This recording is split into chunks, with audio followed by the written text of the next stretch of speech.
La suite de BFM Story avec ce soir cette question: que se passe-t-il en Tunisie plus d'un an après le printemps arabe? Et a priori la réponse est plutôt négative, avec Nabil Karoui.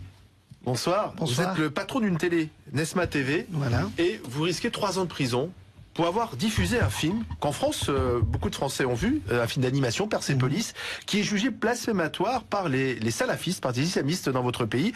Vous avez déjà été victime de violences, votre maison a été saccagée, c'est ça? Rappelez-nous cette histoire. Alors on a diffusé le film. C'était en octobre dernier. Voilà, le 7 octobre, à partir du 9, on a eu des attaques continues pour brûler la chaîne.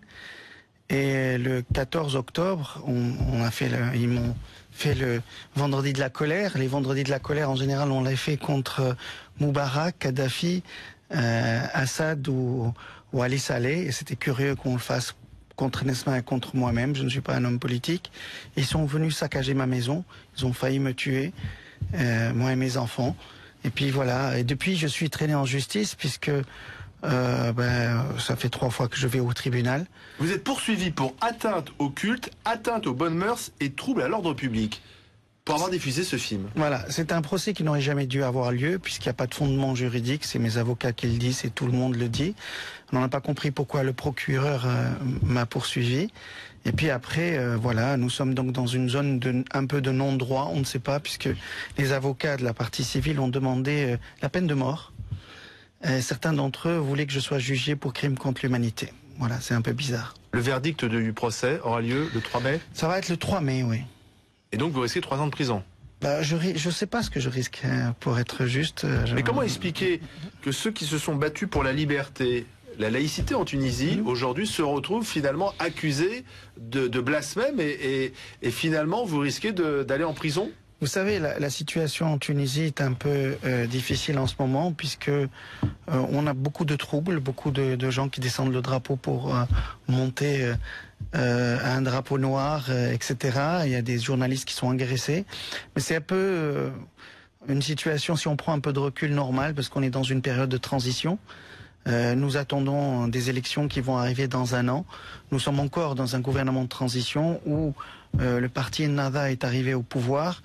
Et aujourd'hui, il y a... Justement, ce parti au pouvoir, que dit-il de votre affaire? C'est toujours un double langage. Hein. Il y a des beaux communiqués qui disent ce procès ne doit pas avoir lieu. Puis après, il y a des gens dans la rue qui ne sont pas maîtrisés par la police et qui cassent la tête aux journalistes ou empêchent les gens de manifester ou empêchent les gens même de faire des discours politiques. Alors le verdict c'est le 3 mai, alors le paradoxe veut que le 3 mai c'est la journée de la liberté de la presse en Tunisie? Oui, c'est pas le moindre des paradoxes puisque nous vivons, c'est une situation paradoxale depuis 1 an et demi. Mais votre télé continue à travailler sur place? Oui, on a eu beaucoup de pression, de journalistes qui se sont fait agresser, des caméras cassées, des choses comme ça, mais en ce moment... Les choses sont en train de revenir un peu à la normale. Nous n'avons pas changé notre ligne éditoriale. Et puis voilà. Vous êtes aujourd'hui de passage à Paris. Vous allez rentrer à Tunis pour attendre le verdict. Oui, je vais rentrer. Mais de toute manière, je me sens assez serein quand même. Je fais confiance à la justice quand même. J'ai vécu une situation hallucinante, hein, que ce soit quand les gens sont venus chez moi ou quand pendant le procès, quand les gens ont demandé la peine de mort. Hein, je veux dire, c'est assez que des avocats demandent la peine de mort et pas le procureur. C'est assez bizarre quand même. Hein. Les avocats sont faits pour défendre les vies, pas pour demander à ce qu'on les ôte. C'était les avocats des salafistes. Oui, mais bon, un avocat. Il y avait un code de la presse sous Ben Ali. Oui, qui a été abrogé. Normalement abrogé. Et ce qu'on me reproche, les articles sont abrogés.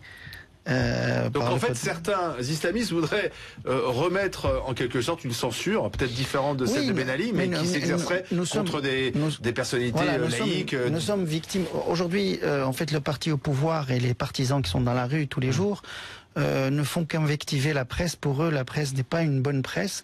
Les médias, parce qu'ils ne les soutiennent pas, ils ont une vision. Cette vision, c'est la vision de Ben Ali. Ça veut dire qu'il n'y a une bonne presse qu'une presse qui est laudatrice. Nous, on fait notre métier, on n'est pas impressionnés, on se défend. Nous ne sommes pas seuls. Hein. Il y a toute je voudrais saluer tous mes amis médias en Tunisie qui aujourd'hui sont en train de se battre et ils disent la vérité, ils n'ont pas peur. Et mais finalement, vous êtes un peu le symbole du questionnement sur le devenir de ce printemps arabe.